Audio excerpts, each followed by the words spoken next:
家就等我哋重溫一下基本紮鐵工序嘅重點。首先，進行紮鐵工程之前，要集齊施工章程同埋所有最新屋宇署批准嘅施工圖則。紮鐵施工程序建議書批准之後，先至可以開鐵同埋紮鐵。驗收測試合格嘅鐵料先至可以使用。開鐵表必須由有經驗嘅紮鐵管工制定。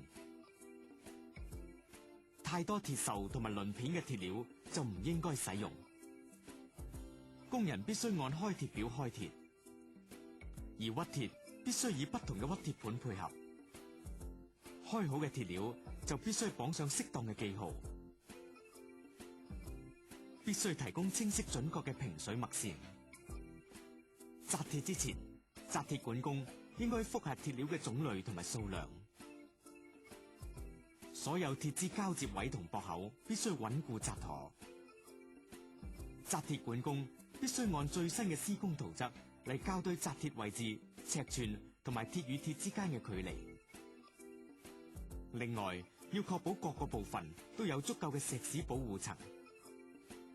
揼谷嘅長度必須符合圖則上嘅指示。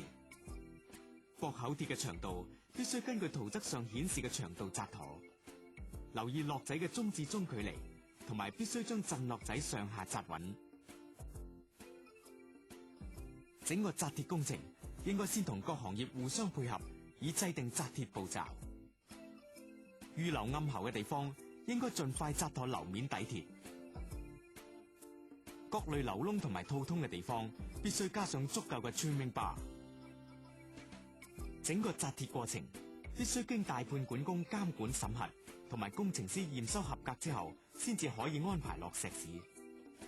如果涉及機電同埋其他行業，就必須經由工程師、監工、機電工程師三方面驗收合格之後，先至可以安排落石屎。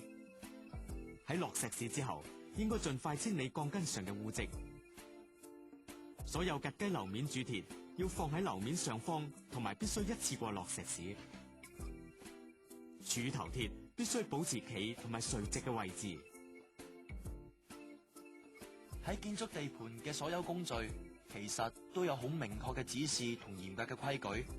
但係無論規條有幾完善都好，最重要係每一個參與嘅機構同每一個人都要衷誠合作，質素先至可以有所保證同埋進步。